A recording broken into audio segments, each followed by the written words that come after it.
Olá, queridas irmãs, queridos irmãos, mais um programa O Espírito da Letra, analisando a obra do Espírito André Luiz, através da mediunidade de Francisco Cândido Xavier. Esse livro maravilhoso que nos está ensinando tantas coisas referentes a nós mesmos, ao nosso caminhar, à nossa excursão terrena num corpo físico. Você que nos está acompanhando fará uma caridade muito grande se você puder levar a seus amigos, aos que você conhece e que gostem dessas temáticas, a informação sobre esta obra. É o 9º livro que nós já estamos lendo.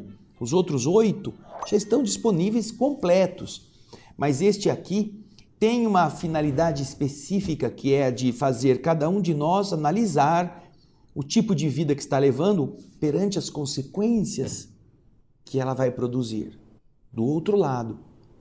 Portanto, agora, desde o programa anterior, nós começamos a ver circunstâncias de vida que podem piorar o resgate, podem torná-lo pior, podem fazer as dívidas aumentarem.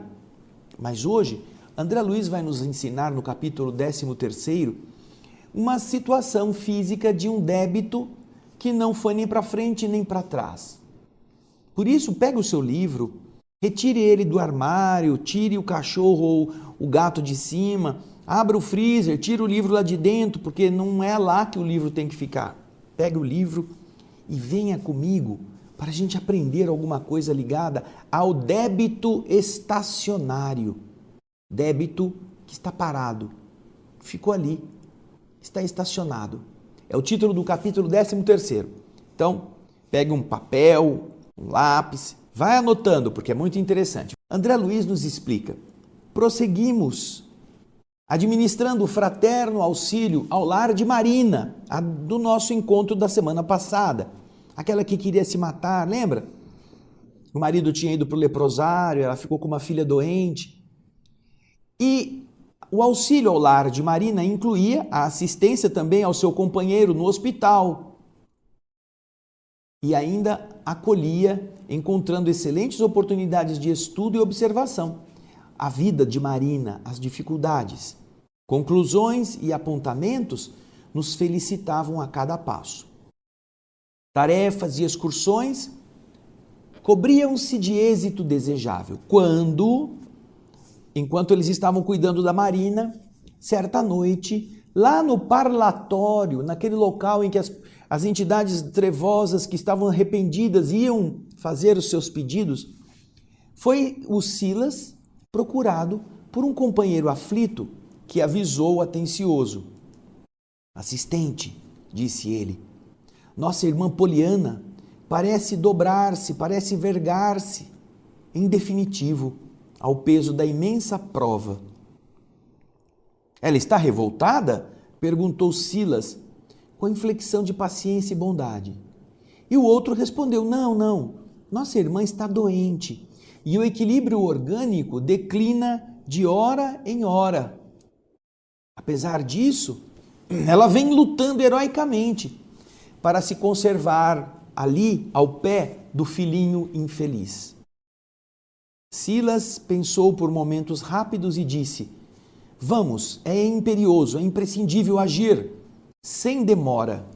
E, como acontecera em circunstâncias anteriores, nós utilizamos a volitação para conseguir chegar ao lugar mais rapidamente, economizando tempo.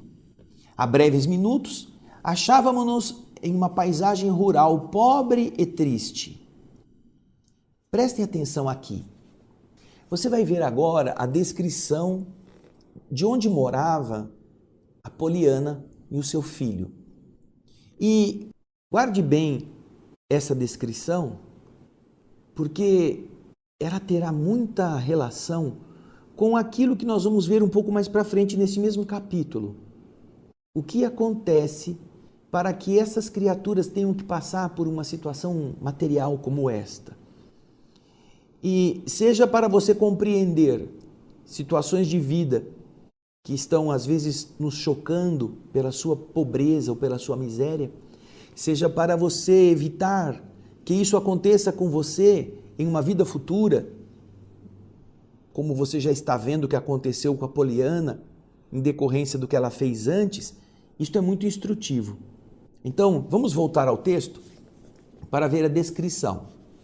Num casebre totalmente exposto à ventania da noite, infortunada mulher jazia, ali encontrava-se enrolada em farrapos, numa esteira de palha ao rés do chão, posta ali, como aquelas esteirinhas que a gente leva na praia, né? Parece uma proteção apenas para não estarmos em contato com a terra. E, a poucos metros dela, mísero anão paralítico exibia o semblante grosseiro, alvar, rústico.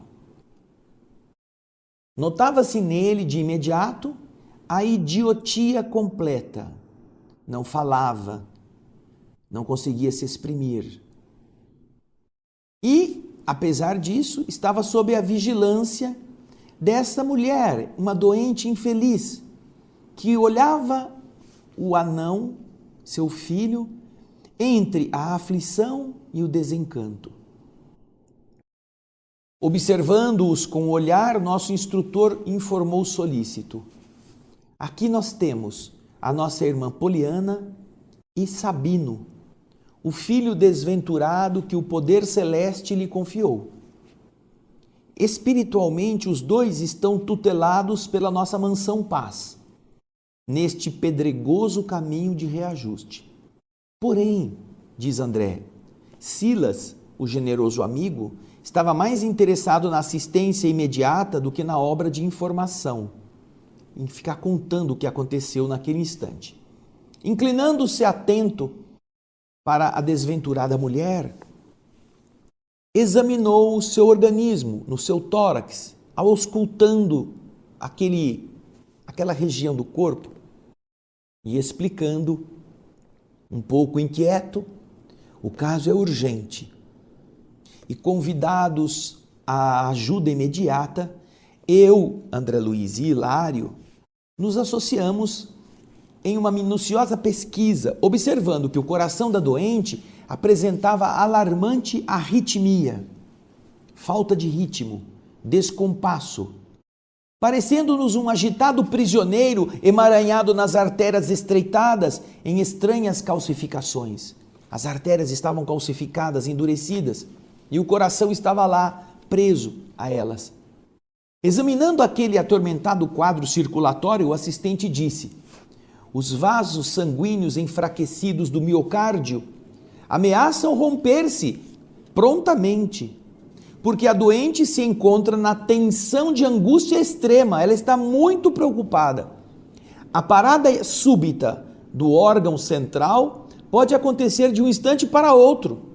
E, dizendo assim, olhou ao redor, vendo o homem criança estirado ali a 2 passos e disse: apesar disso, Poliana precisa de mais tempo no corpo, uma vez que o filho não dispensa a mãe dos cuidados.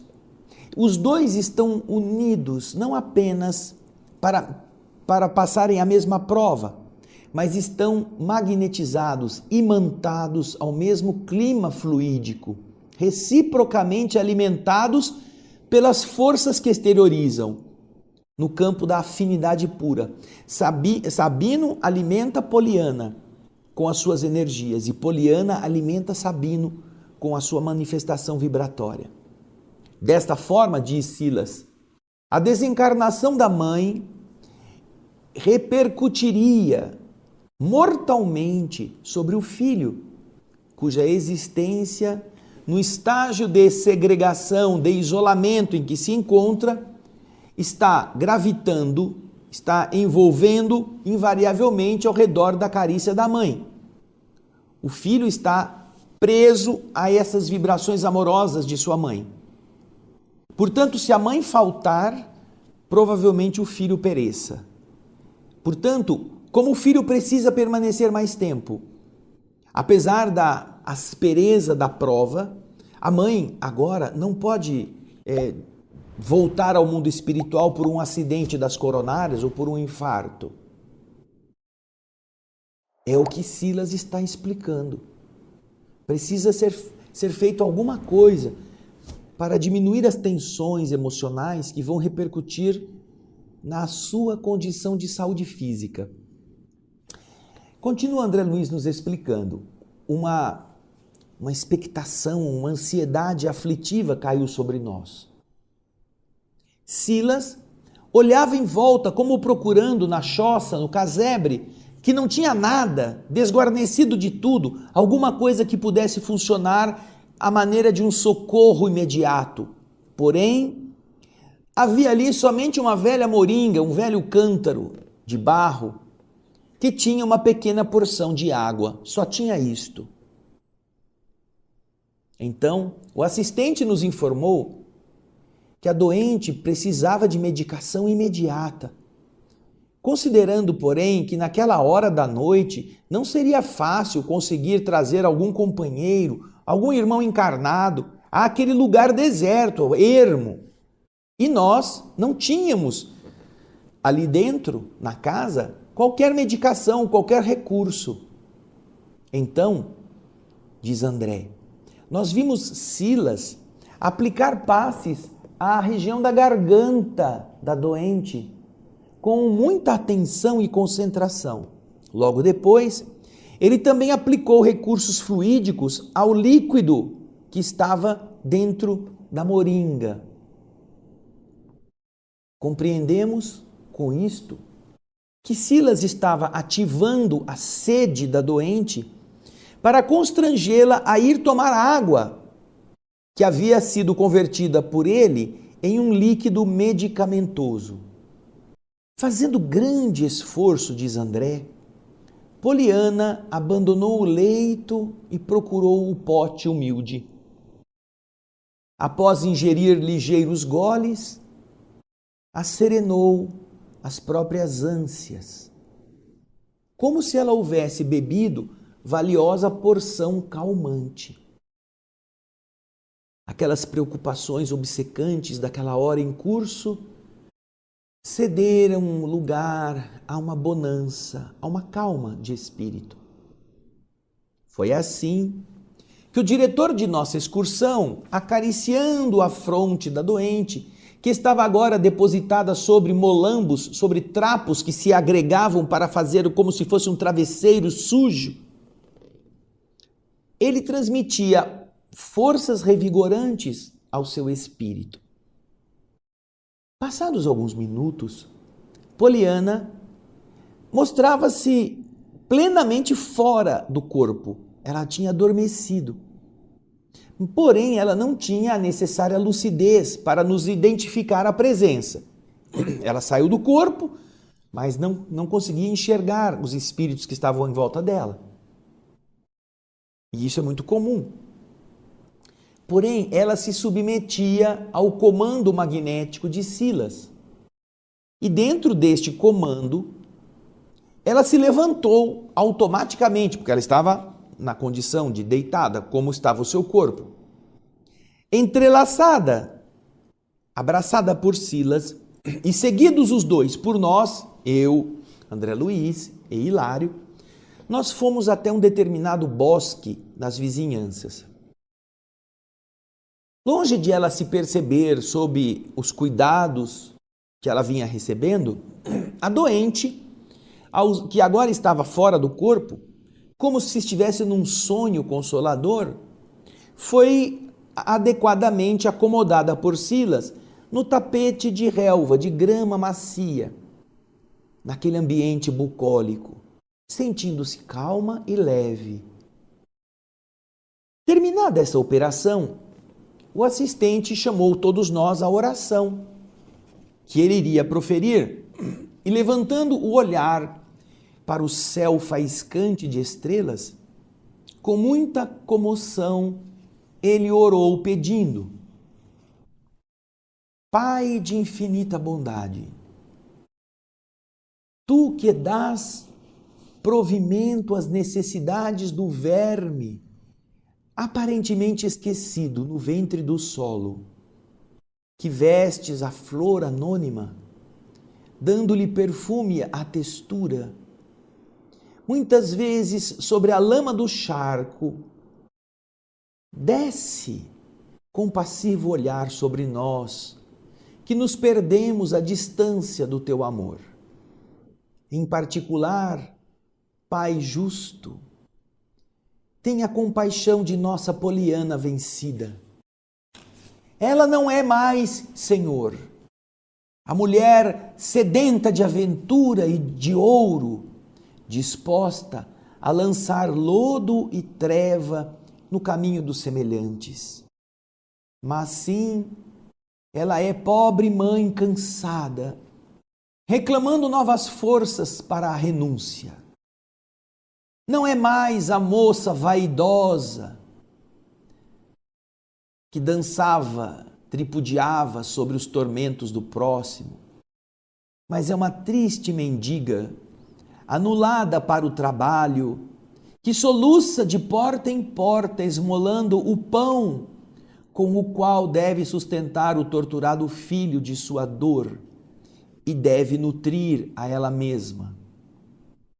Ó Pai, não a deixes perder agora a bênção do corpo no caminho redentor em que ela se arrasta.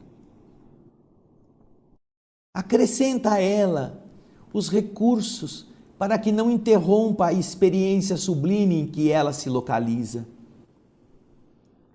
Tu que nos deste pelo Cristo a divina revelação do sofrimento, como sendo a estrada de nossa recondução para os teus braços, ajuda a Poliana a refazer as energias aniquiladas, a fim de que não pereça antes de encontrar a nova luz que lhe aguarda o coração para a subida à glória eterna. A voz de Silas, tocada de profunda fé, diz André Luiz, nos arrebatava ao pranto irreprimível que nós não conseguíamos conter. Em volta da sua cabeça coroavam-se com as azulíneas cintilações. E, veja só que coisa linda, como resposta do alto, ali, na floração do bosque selvagem e vazio, vimos ao longe 5 chamas, 5 cintilações em pontos diferentes do espaço, que se aproximavam de nós rapidamente. Chegando até onde nós estávamos, estas 5 chamas transfiguraram-se em companheiros que dirigiram-se a nós com alegria. Em rápidos minutos, energias que nós não podíamos compreender ali da natureza, associadas aos fluidos de plantas medicinais, foram trazidas à nossa doente, que as respirava a longos sorvos. E em tempo rápido, vimos Poliana espírito surpreendentemente refeita, pronta a retomar o corpo físico para a necessária restauração. Olha só que coisa linda. Nós estamos vendo uma resposta tão exuberante a uma simples prece.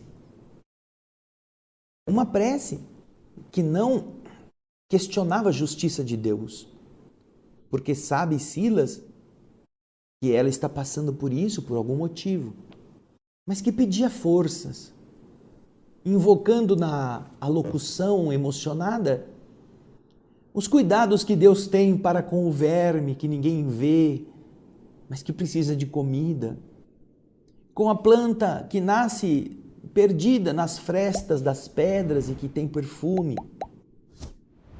e que às vezes ela nasce sobre o lodo, o charco mal cheiroso, e ainda assim perfuma o ambiente. Tudo isso para dizer, Senhor, essa irmã está lutando, já não é mais aquela moça volúvel, aquela moça doidivanas, aquela moça sedutora, aquela moça que não se incomodava com quantos lares ia destruir. É agora a mulher, a mendiga, é a pobre que está aqui lutando para cuidar de um filho doente, no ermo da sua miséria. Pedimos então força, e depois desta oração sentida, André Luiz se espanta que ele vê do céu descerem 5 chamas, como se fossem labaredas que descem até o local em que eles estão. E aí combinam as energias próprias com as energias das plantas medicinais e aplicam sobre a moça, sobre o seu perispírito. E em rápidos instantes a moça se refaz. Ela se recupera e está pronta para retomar o corpo físico em outras condições. Agora André Luiz vai fazer uma reflexão que eu queria que você nos acompanhasse e que também pudéssemos juntos pensar sobre ela. Vamos ao texto. Ricos da terra, disse eu em pensamento cheio de emoção, onde está o poder das vossas arcas abarrotadas de ouro, diante de uma simples fulguração de uma prece, da simples cintilação verdadeira de uma oração? Onde está o seu poder? O poder do vosso dinheiro, dos vossos títulos? Onde a grandeza de vossos palácios, recheados de fausto, de luxúrias, de pedrarias, confrontada com um simples minuto de reverência da alma, em comunhão com a paternidade de Deus, na majestade do céu, incapaz de raciocinar por si, diz agora André sobre a moça, quanto essa mudança experimentada, porque ela estava naturalmente sofrendo as inibições da sua prova temporária, a doente não nos conseguia ver, mas estava sorrindo, venturosa, feliz, sentindo-se mais robusta, sentindo-se mais ágil. Novamente, amparada, voltou ao seu casebre infecto e nós a auxiliamos a retomar o corpo de carne.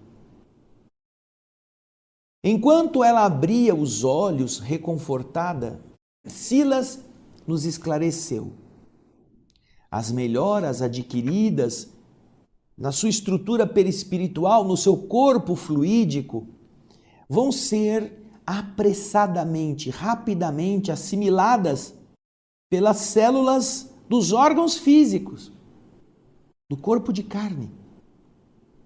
E ele ainda acrescentou: os médicos terrenos sabem que o sono é um dos ministros mais eficientes da cura. É que durante a ausência do corpo, muitas vezes a alma consegue abastecer-se de recursos prodigiosos para que volte ao corpo físico e o corpo físico se recupere daquela situação que ele está passando no mundo naquele momento de doença. Então, depois de ter explicado isso para todos nós a respeito da interferência espiritual sobre a nossa alma e da comunicação vibratória da alma em relação ao corpo físico, ele afagou os cabelos grisalhos da pobre doente e em voz alta lhe prometeu: descansa, filha. Quando o dia ressurgir, nossos companheiros vão trazer até aqui o socorro da caridade fraterna, valendo-se de algum samaritano das redondezas. O Senhor permitirá que você continue. E em seguida, convidou a mim, André Luiz, e ao Hilário, que observássemos o campo orgânico de Sabino. Sabino, o anão, filho dela.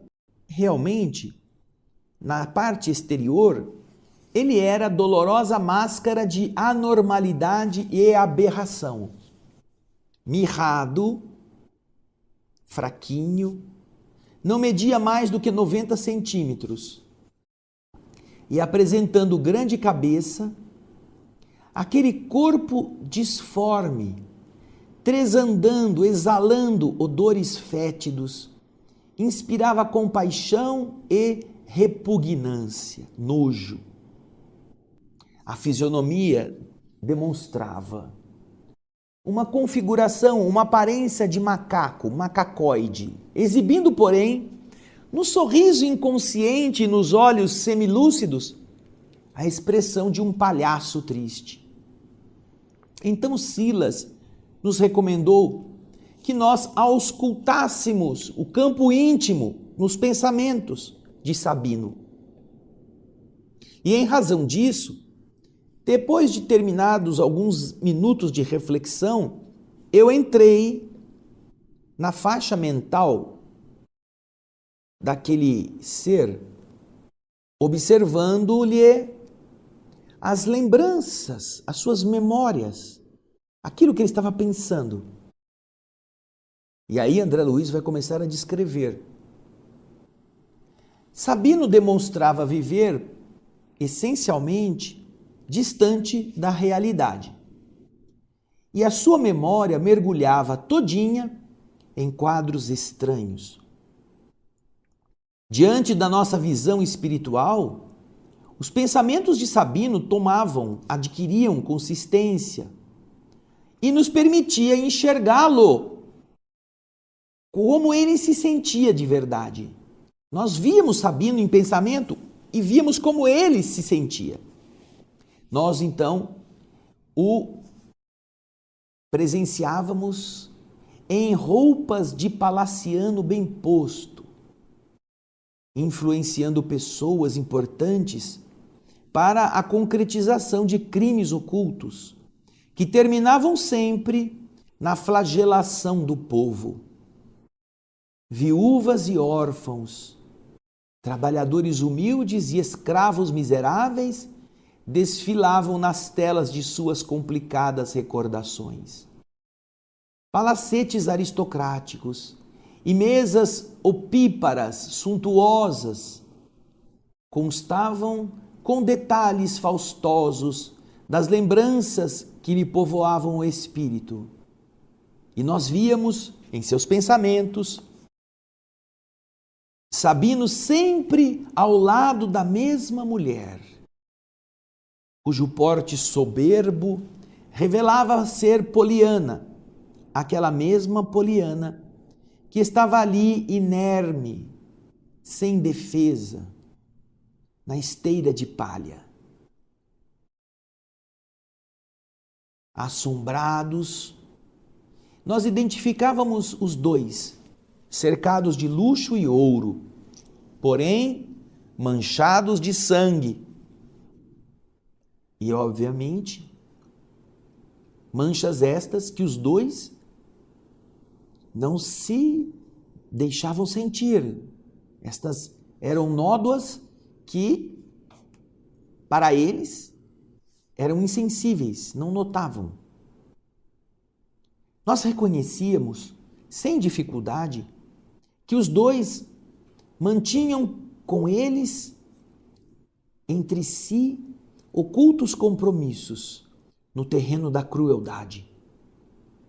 Sabino, o fidalgo orgulhoso, não tinha a menor ideia do Sabino, o anão paralítico. Ele não estava consciente de que agora ele não era mais o barão.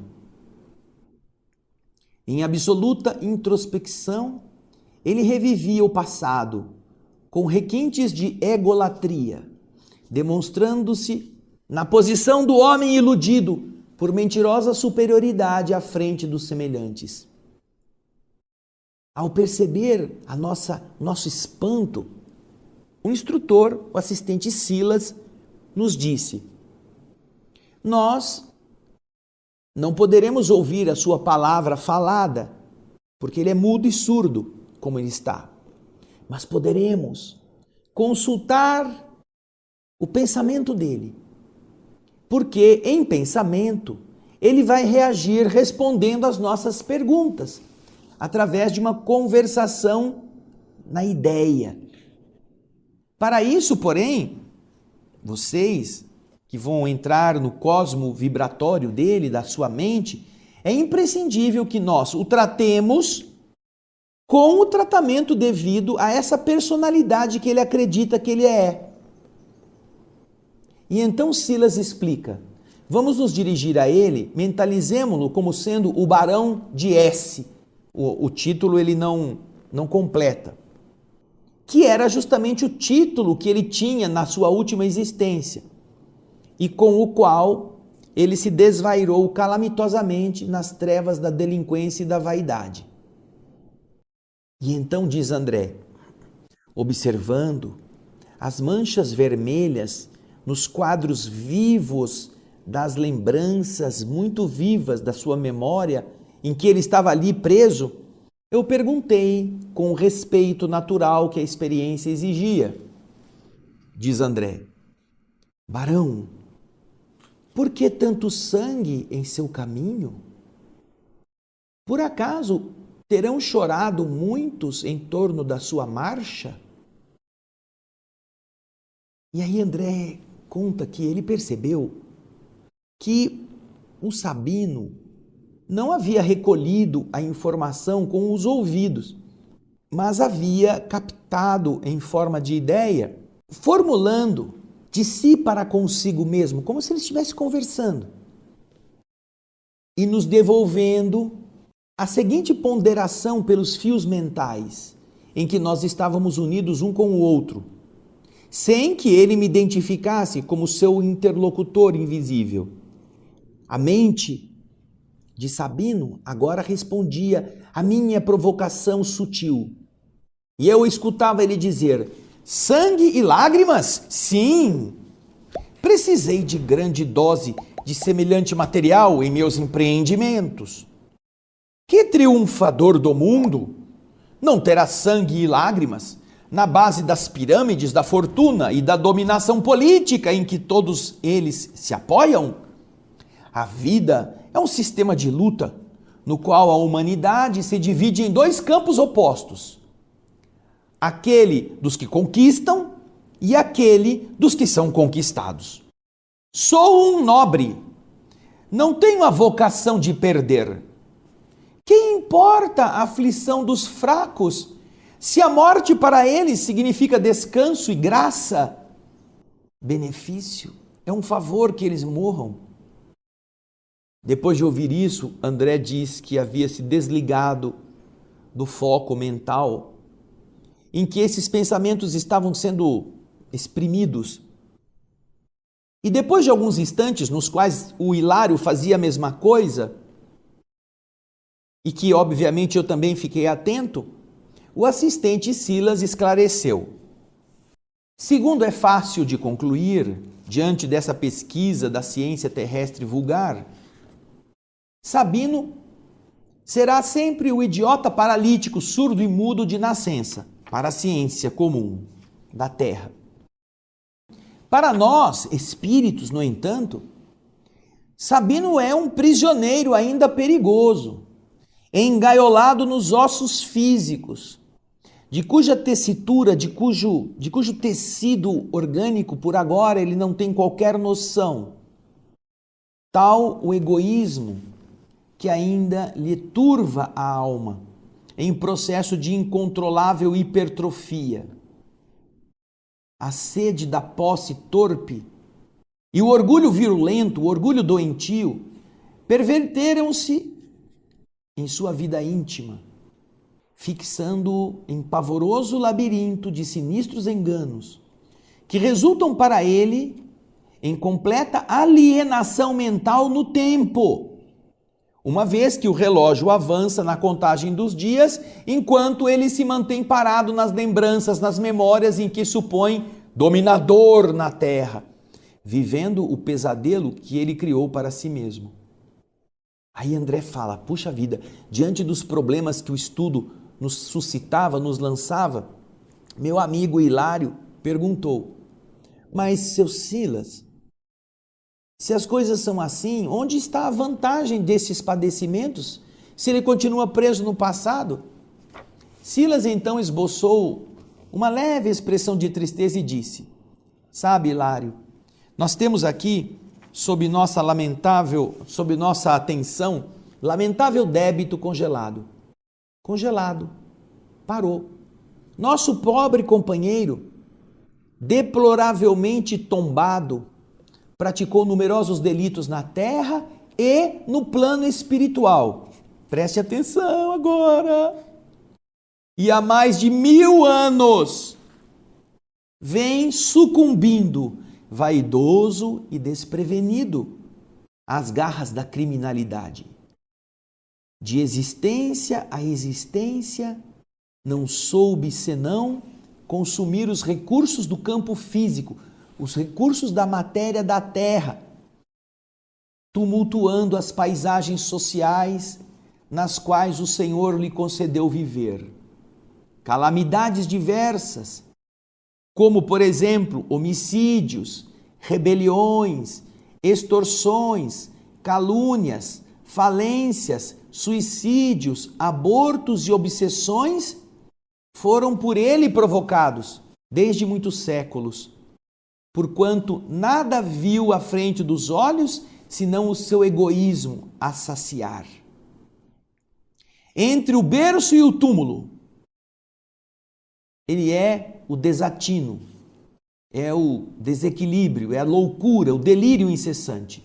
E do túmulo para o berço é a maldade fria e inconsequente, apesar de todas as intercessões de amigos abnegados que o amparam em novas tentativas de regeneração e de levantamento, quase sempre inspirado nos pontos de vista de Poliana, que ele vem sendo a companheira de múltiplas jornadas, ele se cristalizou como infeliz empresário do crime. E o desequilíbrio da sua última existência se agigantou de tal maneira, terminada ela em suicídio indireto, através do mergulho deliberado no vício, que não houve outro remédio para ele, a não ser o isolamento absoluto na carne, nesse nevoeiro dessa romagem presente, na qual nós o identificamos assim, como uma fera enjaulada na armadura de células aviltantes, células pobres, humilhantes, sob os cuidados da mesma mulher que o ajudou nas quedas do passado, nas quedas sucessivas. Agora, colocada, estabelecida, na posição de enfermeira maternal do longo infortúnio do seu filhinho. Poliana, a companheira fútil e transviada do bem, que habitualmente escolheu para si mesma a condição de boneca do prazer delituoso, acordou além do túmulo para as realidades da vida antes de Sabino. Despertou e sofreu muito, aceitando a tarefa de auxiliá-lo na recuperação, em que, por certo, gastarão muito tempo ainda. No campo perispiritual do anão, recolhido, ensimesmado, observamos através de sua aura verde trevosa que todas as energias de seus fulcros vibratórios dos centros de força refluíam sobre os pontos de origem. Dele saíam e a ele voltavam, dando-nos a impressão de que Sabino estava enovelado, estava enrolado inteiramente nele próprio, à maneira da lagarta ilhada no casulo que ela própria constrói e que nasce dela mesma. Diante das perguntas que não nos foi possível impedir, respondeu Silas com rapidez. Nosso amigo, até que se amadureça em espírito para a renovação necessária, tem a mente trabalhando em circuito fechado, isto é, pensa constantemente para si mesmo, incapaz da troca de vibrações com os semelhantes, exceção feita com Poliana, de quem ele se fez satélite mudo e expectante, como um parasita em uma folhagem seivosa. Sabino é um problema de débito estacionário, que permanece em processo de hibernação espiritual, compulsoriamente enquistado no próprio íntimo, a benefício da comunidade de espíritos desencarnados e encarnados, porquanto tão expressivos se lhe destacam os gravames de ordem material e moral, que a sua presença consciente na terra ou no espaço provocaria perturbações e tumultos de consequências imprevisíveis. Deste modo, Sabino desfruta de uma pausa na luta, como um ensaio de esquecimento, a fim de que possa, de futuro, encarar o montante dos compromissos em que ele se liga, promovendo-lhes solução digna nos séculos próximos, utilizando-se de golpes de vontade férrea na renunciação de si mesmo. E então Hilário pergunta inquieto: mas a espiritualidade superior não disporia de elementos para encarcerá-lo à distância da carne? Sim, isso não é impossível, Hilário. Entretanto, se nós temos enxovias pungentes, que são as masmorras aflitivas, para expiação dos crimes que enegrecem a mente humana, muitas delas, que se expressam por vales de miséria e de horror, é preciso considerar que os delinquentes aí presos se atraem uns aos outros, contagiando-se mutuamente das chagas morais de que são portadores, gerando o inferno em que passam a viver, mesmo que temporariamente. Por outro lado, contamos com muitas instituições que funcionam como a semelhança de estufas, nas quais criaturas desencarnadas dormem pacificamente largos sonos, mergulhadas nos pesadelos que merecem até certo ponto, depois de efetuada a travessia do sepulcro. Porém, Hilário, em Sabino, encontramos um caso excepcional de rebeldia e delinquência sistemáticas, em cujas sombras um dia sentiu baquearem-lhe as forças. O remorso feriu-lhe o coração, como a bala mortífera assalta um tigre solto. A prece fulgurou-lhe, brilhou-lhe na consciência, e antes que a sua nova atitude provocasse reações e vinganças indignas, entre aqueles que lhe seguiam os passos no caminho perverso, os espíritos o recolheram à mansão, onde foi naturalmente magnetizado, caindo em hipnose de longo curso, sendo recebido mais tarde pelo carinho de Poliana, então ligada em campo de regeneração pelo sacrifício. Como vemos, tamanhas são as ligações do nosso companheiro nos planos infernais, que, por bondade de Jesus, foi ele escondido provisoriamente neste corpo monstruoso, em que se faz não apenas incomunicável, mas também, de algum modo, irreconhecível em favor dele mesmo. É indispensável que o tempo, com a bondade divina, lhe amparem os problemas aflitivos e complexos. E, olhando-nos com serenidade, terminou dizendo: vocês compreenderam? Sim, havíamos entendido. A experiência aos nossos olhos era dura, mas lógica, terrível, mas justa.